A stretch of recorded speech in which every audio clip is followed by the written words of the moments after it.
Assalamualaikum warahmatullahi wabarakatuh. Kami dari kelompok 1 ingin memaparkan apa yang telah kami diskusikan terkait manajemen e-commerce bab 1, yaitu The Revolution is Just Beginning. Saya Said Maulana, NIM saya 170251959. Halo, nama saya Nafa Nadia Paulina. NIM saya 17025196062. Nama saya Muhammad Iza Ditya, NIM saya 17025190034. Revolution is just beginning, atau revolusi baru saja dimulai. Hal ini menandakan semakin berkembangnya teknologi di dunia ini. Semua lini kehidupan tidak lepas dari yang namanya teknologi. Begitu juga dalam hal transaksi dan juga jual beli. Atau yang biasa dikenal dengan perdagangan elektronik atau e-commerce. Lalu, apa itu e-commerce? Kapan munculnya e-commerce? E-commerce ini pertama kali diperkenalkan pada tahun 1994 pada saat pertama kali banner elektronik digunakan untuk tujuan untuk promosi dan periklanan pada halaman web atau yang biasa disebut website dengan menggunakan internet atau jaringan komputer lainnya. Semakin berkembang sehingga dikenal dengan istilah perdagangan elektronik yang menggunakan sistem khusus sehingga data penting pelanggan terrahasiakan. Lalu apa itu e-commerce itu sendiri? E-commerce adalah atau yang biasa disebut perdagangan elektronik adalah suatu kegiatan yang berkaitan dengan pembelian, penjualan, pemasaran barang atau jasa yang menggunakan sistem elektronik seperti internet atau jaringan komputer lainnya. Lalu apa yang membedakan antara e-commerce dengan e-business? E-commerce ini hanya berfokus pada jual beli saja, sedangkan e-business cakupannya lebih luas daripada e-commerce itu sendiri, diantaranya pembangunan modal, sumber daya manusia, sumber daya teknologi, dan yang lain-lain. E-commerce juga bagian kecil dari sebuah e-business, yang mana kalau diibaratkan dalam suatu tubuh, e-businessnya adalah satu tubuhnya, sedangkan e-commerce adalah tangan kiri atau tangan kanan dari e-business itu sendiri.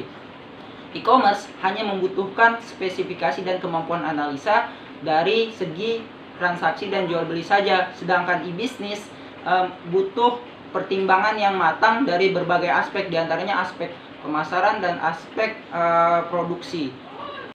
E-commerce ini memiliki fitur-fitur unik, diantaranya ada 8 fitur unik. Yang pertama adalah ubiquity, yang artinya e-commerce ada di mana-mana. Jelaslah, e-commerce ini kan menggunakan teknologi internet atau web yang tersedia, sehingga bisa diakses dimanapun dan kapanpun. Efek dari fitur ini adalah dihapusnya marketplace dari temporal dan dari lokasi geografis, sehingga munculnya marketplace yang mana kenyamanan pelanggan diutamakan dan biaya belanja dikurangi. Yang kedua juga global reach atau jangkauan global. Teknologi ini sangat luas sehingga e-commerce berpotensi cepat berkembang dan mendunia. Efeknya perdagangan elektronik ini mencakup lintas budaya dan nasional dengan mulus tanpa ada modifikasi, serta marketplace berpotensi memiliki konsumen miliaran konsumen dan jutaan pembisnis dari seluruh dunia. Yang ketiga adalah universal standar atau standar yang universal. E-commerce ini memiliki standar teknis internet, yang mana standar ini bersifat universal bagi seluruh bangsa sehingga seluruh bangsa di dunia ini memiliki standar tersebut. Yang keempat adalah richness atau kesempurnaan. Fitur ini menyediakan adanya pesan, teks, audio, video, sehingga efeknya memungkinkan ketika kita mengirimkan pesan kaya dengan video, audio, teks secara bersamaan untuk banyak orang. Yang kelima adalah interactivity atau interaktivitas.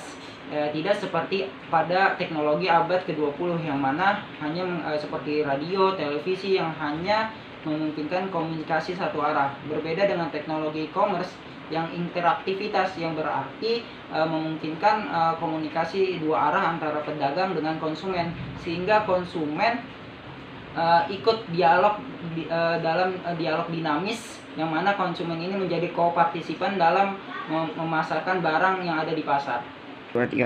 Yang keenam adalah information density atau kepadatan informasi. Teknologi e-commerce sangat mementingkan yang akan adanya kepadatan informasi, jumlah dan kualitas informasi disediakan untuk pelaku pasar, konsumen, produsen, dan yang lain-lain. Efek dari adanya kepadatan informasi ini adalah harga dan biaya menjadi transparan. Transparansi ini mengacu pada kemudahan dengan mana konsumen dapat melihat harga pasar. Selain dari konsumen, pedagang juga diuntungkan, yaitu pedagang dapat mengetahui apa yang sedang dibutuhkan konsumen, apa yang sedang tren di kalangan konsumen itu sendiri.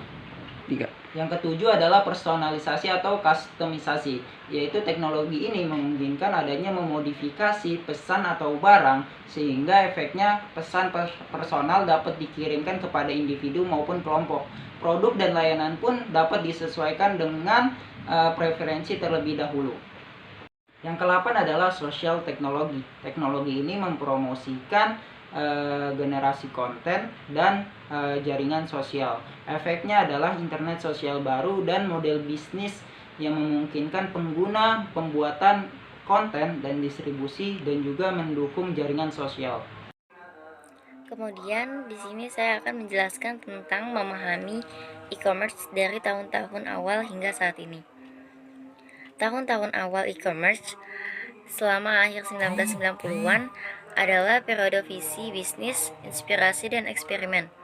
Kemudian pada tahun 2000 sampai 2001, e-commerce mengalami penghematan dan reevaluasi yang menyebabkan crash pasar saham dengan nilai e-commerce, telekomunikasi, dan saham teknologi lainnya jatuh.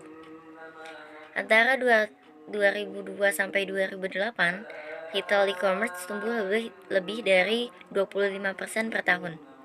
Selanjutnya, tren utama dalam e-commerce tahun 2013 sampai 2014. Yang pertama, retail e-commerce di Amerika Serikat terus tumbuh 2 digit lebih dari 15%. Yang kedua, ponsel meledak e-commerce retail dan diperkirakan mencapai hampir 40 miliar US dollar di Amerika Serikat pada tahun 2013. Yang ketiga, sebuah ekonomi online baru berbasis aplikasi tumbuh bersama tradisional internet e-commerce yang menghasilkan sekitar 25 miliar US dollar dalam pendapatan di seluruh dunia pada tahun 2013. Yang keempat, Facebook terus tumbuh dengan lebih dari 1,1 miliar pengguna aktif di seluruh dunia. Yang kelima, Twitter terus tumbuh dengan lebih dari 200 pengguna aktif di seluruh dunia. Kemudian di sini saya akan mengenali dan menggambarkan aplikasi Web 2.0. Apa itu Web 2.0?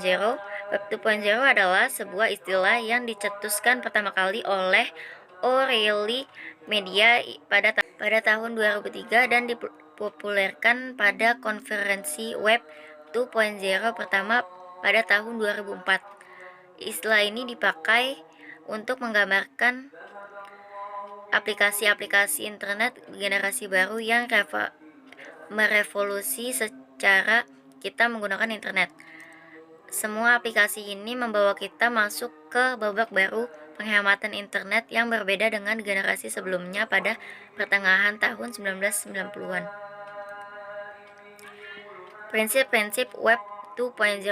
Yang pertama yaitu web sebagai platform, yang kedua data sebagai pengendali utama, yang ketiga efek jaringan diciptakan oleh arsitektur partisipasi, yang keempat inovasi dalam perakitan sistem serta situs disusun dengan menyatukan fitur dari pengembangan yang terdistribusi dan independen semacam model pengembangan perangkat bersumber terbuka. Yang kelima, model bisnis yang ringan yang dikembangkan dengan gabungan isi dan layanan. Yang keenam, akhir dari siklus peluncuran perangkat lunak. Yang ketujuh, mudah untuk digunakan dan diadopsi oleh user. Kemudian di sini ada ciri-ciri 2.0, diantaranya yaitu 1. The web as platform, web sebagai platform. Yang kedua, harnessing collective intelligence, yaitu memanfaatkan kecerdasan kolektif. Yang ketiga, data is the next intel insight, yaitu data adalah intel insight selanjutnya. Yang keempat yaitu end of the software release cycle, yaitu akhir dari siklus peluncuran perangkat lunak. Yang kelima, lightweight programming models, yaitu model pemrograman ringan. Yang keenam yaitu ada software above the level of a single device, yaitu perangkat lunak di atas level perangkat tunggal. Yang ketujuh yaitu rich user experience, yaitu pengalaman pengguna yang kaya. Kemudian di sini ada jenis utama e-commerce. Yang pertama yaitu business to business atau B2B. Yang kedua yaitu business to consumer, yaitu B2C. Yang ketiga ada consumer to consumer, yaitu C2C. Yang keempat ada consumer to business, yaitu C2B. Yang kelima ada business to administration, yaitu B2A.